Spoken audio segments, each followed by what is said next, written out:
I have a deep respect for people of upstanding character. This does not mean they are perfect or necessarily strive to be. They see the value in using their time wisely and pursuing growth. Such a person comprehends and applies said comprehension to the best of their ability, such as when to be gentle with self, as well as when to be a disciplinarian. Also, to what degree is necessary within that space to operate. This, in my opinion, should be highly prized. They do not abandon the importance of laughter or seeking pleasure, yet they realize that this has to be put in check and never be justification for over self-indulgence. Balance, they realize, which is not static but dynamic in all things, would be prudent to value. I confess I have fallen short in some of these things, but with lessons learned and my current value system, I recognize my approach to folly and recover much quicker than I did in my youth. So consider that the criticisms I state are for the purpose of me being honest about the world I view. I long learned from other people's poor example that exposing another for the sake of obtaining the respect of those who are in opposition of your target is unfruitful and serves no useful purpose.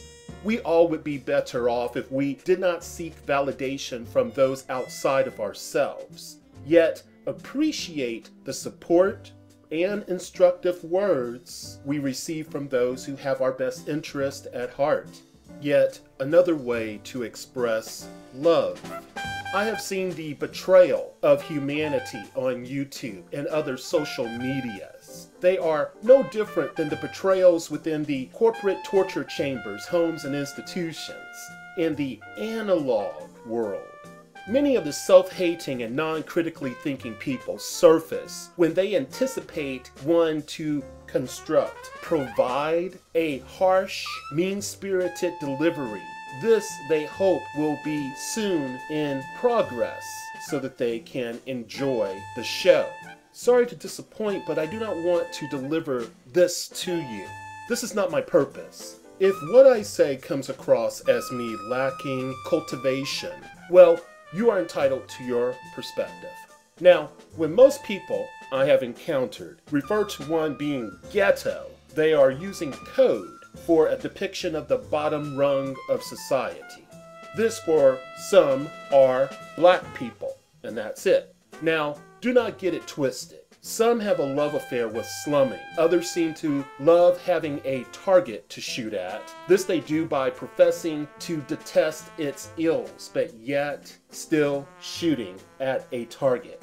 Now, I did not state that this declaration of ghetto, this state of being, was earned. This supposed position for blacks and other undesirables of society. You know, the ones that they are making reference to, who supposedly are the sediment that dwells at the bottom of all things foul on this earth.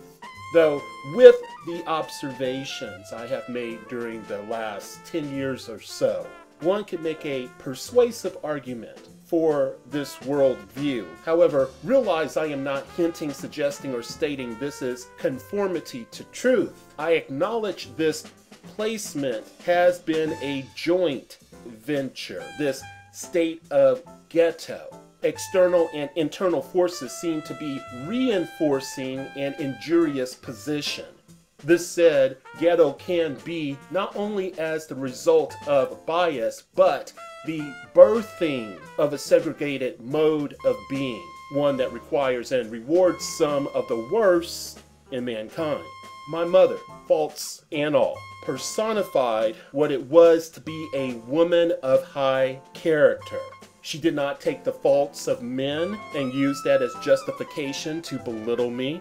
When she delivered a strong dose of insight It may have caused a disagreeable state within me, but I was always better off for it. Better off, that is, when I captured the superior grade of her certain mental apprehension and want for me to be better than her. Her love made it clear she did not want me to suffer from the ills of the world or her shortcomings, but most importantly, she did not want me to suffer by my own hand. And this is what is missing today. We just seem to have less and less of this within our world, and especially in the so-called externally labeled minority groups. This said, I have to repeat what many generations of people have said before me. Something wicked this way comes. There is, in my opinion, a degrading quality present in many of the young people. This becomes clear when I compare this culture to that which preceded me. Now, I am not in this hypnotic fabrication of, oh, things were so much better back then. Some things are better now, some things were better then.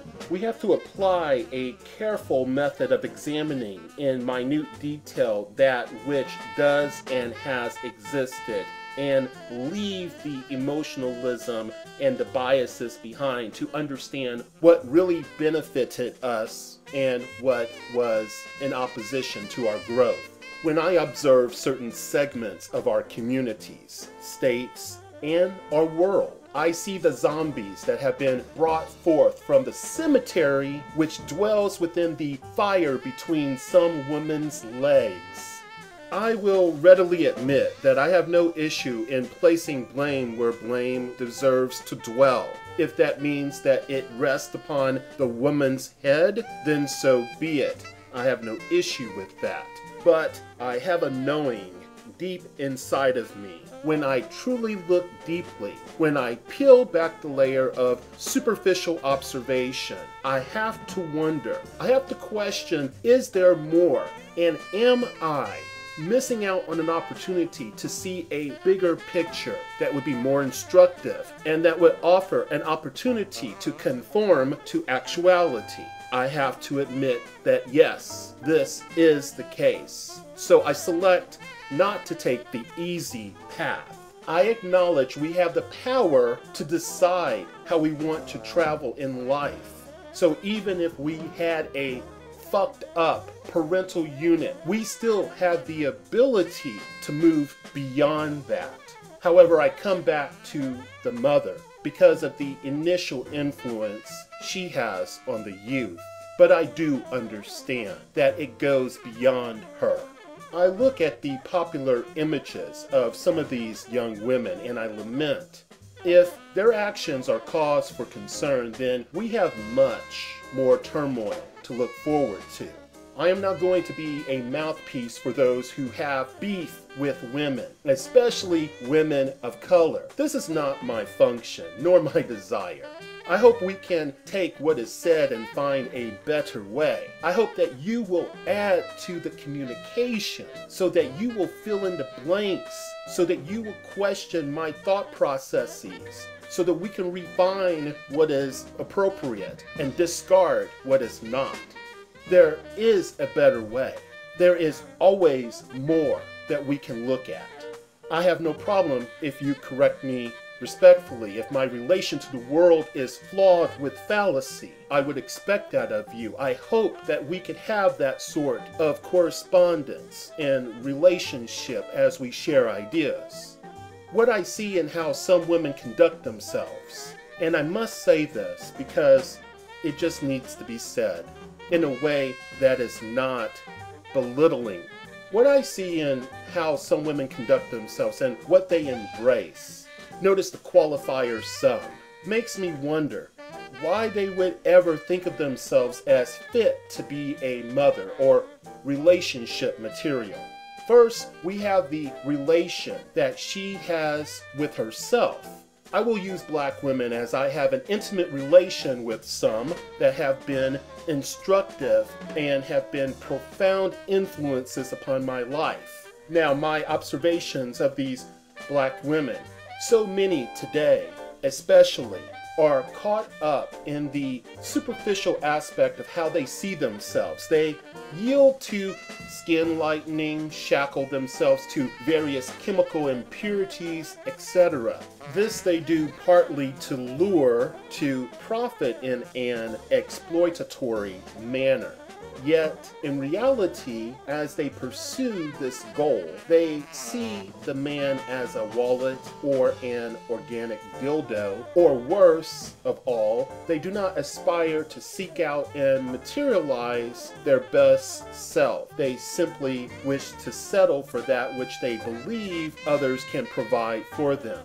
Now, men, listen up. When a woman is fixed on believing the only thing she brings to the table is the magic of her pussy, her seductive charms, or the size of her ass or breast, well, she has shown you who she is. Let her be and move on. This interaction, this highly soiled interaction, is a huge part of what makes the ghetto. Part of the reason why heterosexual women continue to be this way is because some men have lower standards than she does. They will take any worthless material and seek out a vessel for their seed. These men yield to low impulse control, make justifications for their poor behavior, and insist on the line of reasoning that the world owes them something. So, men, stop being pussy whipped. Redirect the blood flow and figure out what it is inside of you that thinks you deserve so little. Do not be afraid to see her as she is, as she should not be afraid to see you for who you are. You see, you squander away your resources when you insist on seeing her as you desire her to be. Put yourself in a position where you have something of worth to offer a woman of class. And I am not limiting myself to the material, so do not stop there in your thinking processes. Money is required in this world. Yes, we understand this. However, a good relationship requires much more than can ever be acquired via the use of paper, coin, debit, or credit card. This said, if I hear one more black woman claim there are no good men available, I swear I will scream inside. Just scream. Women, why would a man of worth desire a woman who does not have a solid general understanding of the mechanics of her world and the world around her? Why would we want a woman who is sour, bitches all the time, and is not in touch with her feminine side? Do not confuse feminine with the trance that the fashion industry wants you to buy into. Why would we want a woman that is not willing to pull her own weight as you would expect a man to pull his? Now, here's a late disclaimer, but it needs to be said. Life is not necessarily more fulfilling time we hook a mate. We can be without a mate and have a very fulfilling life. If you need another to complete you, then I send you my condolences. You do not need a man to be happy. You do not need a woman to be happy. You do need an understanding of yourself to be happy, and hopefully you would have that before you construct, before you desire a relationship outside of yourself with another. I would never claim such, but do not run your mouth with a self-righteous tone if you are a vile creature who is toxic. You just add to the misery that the ghetto houses. It is time to stop breathing new life into very old stereotypes. This is the only way we can make a solid step towards permanently damaging the construct, the mental construct of the ghetto. I'm going to break this down for your consideration. This is as direct as I can put it to you. It is not some easy bake recipe for success. So let me segue into this by saying what people can do is very different from what they will do. And with that understanding, let's continue. We can be severely inflamed with the continuance of the slave mentality by pointing out the obvious. That is, black slaves and their current descendants, let's focus on the modern creature, was played and treated like sapheads. Now listen up, for this is part of the reason some of you continue your theater of the absurd. The rulers understood that individuality engined by group movement via cooperation, attention to detail, discernment, consistency, and a refined sense of purpose was key. Yet understanding how easily discordant and the little effort required to make mankind readily yield to various pathologies, well, especially for those who have been generationally programmed to police themselves and to honor group misery. Well, they knew. Mankind of this making, especially the prominent slave, would always fail. A special type of individualist, one without good sense, forsakes the realities of group dynamics. This person would be as ineffectual to render a new paradigm as that person who was trapped in groupthink. The one that seeks freedom via route of the individual is not uncaring of their brothers in the struggle. This claim is old and worn and shows a weakened ability to evade an obvious disconnect. By falling prey, we accept further programming which invites us to yield to the reduction of reality for the sake of making things fit into neat, tidy packaging. Do not diminish the greatness of the challenge which awaits us, first as individuals and then as groups. Fully acknowledge and become well acquainted with the duality present on this planet. It is what it is. You can't make it into something that it is not. Dressing it up doesn't change its essence. Accepting the presence of something is not the same as empowering it. Yet another myth, deaf, dumb, and blind, works one time. Beyond this, all we do is help to preserve the ghetto mentality. A bridge and beyond.